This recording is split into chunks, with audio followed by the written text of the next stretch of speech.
یہاں صرف دو طاقتوں کا ٹکراؤ ہے، امریکہ اور افغانستان کی آزادی کے لیے لڑنے والے مجاہدین۔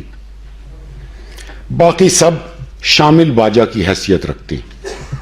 شاید آپ کے لیے لفظ نیا ہو، اگر فوجی براس بینڈ کو دیکھیں تو اس میں ایک بہت بڑا سا باجا ہوتا ہے جو بینڈ کے بیچوں بیچ اتراتا ہوا ایسے چلتا ہے جیسے سارے بینڈ کی دھن اسی کے زور پر قائم ہے، بجتا نہیں ہے، کبھی کبھی ایک بھوندی سی بھوں کی آواز نکالتا ہے، باقی وقت قدم سے قدم ملا کر چلتا رہتا ہے۔ تو اس سارے کھیل میں کارزائی کی حکومت اور پاکستان کی حکومت صرف شامل باجا کی حیثیت رکھتے ہیں، یا تو خاموشی سے قدم ملا کر چلتے رہیں یا بینڈ سے باہر آ جائیں، اپنی دھن نہیں بجا سکتے۔ جب تک امریکہ اور مجاہدین کے اس تنازع کا اونٹ کسی کروٹ نہیں بیٹھتا، ہمارے ملک میں امن نہیں ہو سکتا۔ اس وقت امریکہ پوری اسلامی دنیا میں اپنا کھیل کھیل رہا ہے، صرف پاکستان اور افغانستان میں نہیں۔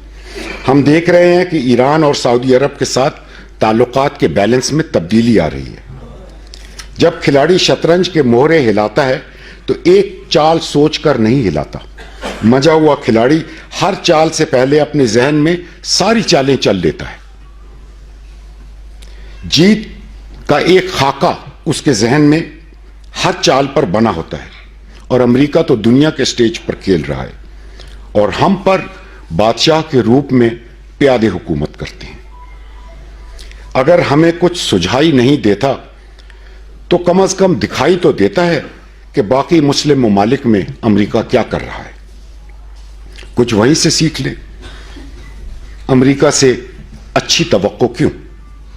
ریت میں سر دیے بیٹھے ہیں کہ میرا وقت گزر جائے، بعد کی بعد میں دیکھی جائے گی۔ گئے وقتوں کا ایک قصہ یاد آ گیا، تقریر کے آخر میں آپ کو قصہ سنا دوں۔ ایک بادشاہ کا انتقال ہو گیا، تخت پر جھگڑا پڑا، فیصلہ ہوا کہ صبح شہر کے دروازے سے جو پہلا شخص داخل ہوگا بادشاہ بنا دیں گے۔ الگ صبح ایک فقیر کشکول اور ڈنڈا تھامے شہر کے دروازے پہ وارد ہوا، بادشاہ بنا دیا گیا۔ پڑوسی بادشاہ کو خبر ہوئی، اس نے سوچا حکومت کمزور ہے، موقع اچھا ہے، ان پر حملہ کرتے ہیں۔ بادشاہ کو خبر دی گئی، بادشاہ نے کہا کھیر پکاؤ، کھیر۔ سب نے کھیر پکائی، خوش ہو کر کھائی۔ پھر پتہ چلا دشمن کی فوجیں بارڈر پر آ گئیں، بادشاہ نے کہا کھیر پکاؤ، کھیر۔ پھر کھیر پکائی گئی۔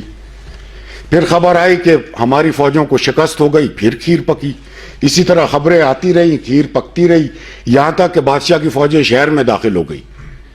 تو بادشاہ سلامت نے فرمایا لاؤ میرا کشکول اور ڈنڈا، میں تو کھیر کھانے آیا تھا، میں چلا، تم سنبھالو اپنی حکومت۔ تو ایسے ہی ہے کچھ ہمارے حکمرانوں کا حال اور اس اعتقاد کی کیفیت جو ہم ان حکمرانوں پہ رکھتے ہیں۔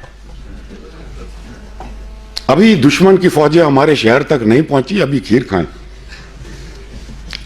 امریکہ نے ہمارے معاملے میں اتنا صبر اس لیے کیا ہوا ہے، ایک تو ہماری حکومتیں ان سے ہر قسم کا تعاون کرتی رہی، دوسرے یہ کہ ہم اللہ کے شکر سے ایٹمی طاقت ہیں اور ہمارے معاملے کو بہت احتیاط سے نپٹایا جا رہا ہے، ورنہ کیا پدی کا شوربہ، ہم کہیں کے نہ رہتے۔ جب امریکہ یہاں سے اپنے ٹھکانے نکالنے پر مجبور ہو جائے گا، ابھی اس کا وقت نہیں آیا، تو اس خطے میں آگ لگا دے گا۔ اسلام پسند قوتیں سیکولر نظام سے ٹکرائیں گی، امریکہ ہمارے ملک میں انتشار بھی پھیلا رہا ہوگا اور حکومت کا ساتھ دینے کے لیے بھی کھڑا ہوگا۔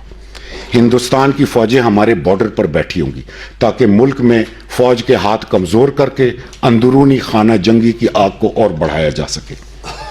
خون بہتا رہے گا، انجام کیا ہوگا اللہ بہتر جانتا ہے۔ اس کا حال صرف یہ ہے کہ ایک باشعور، متوازن اور محبت بھرا دین کا نظام پہلے ہی قائم کر لیا جائے، یہی ہماری نجات کا واحد ذریعہ ہے۔ امن مذاکرات میں کچھ نہیں، صرف ایک ڈھونگ ہے۔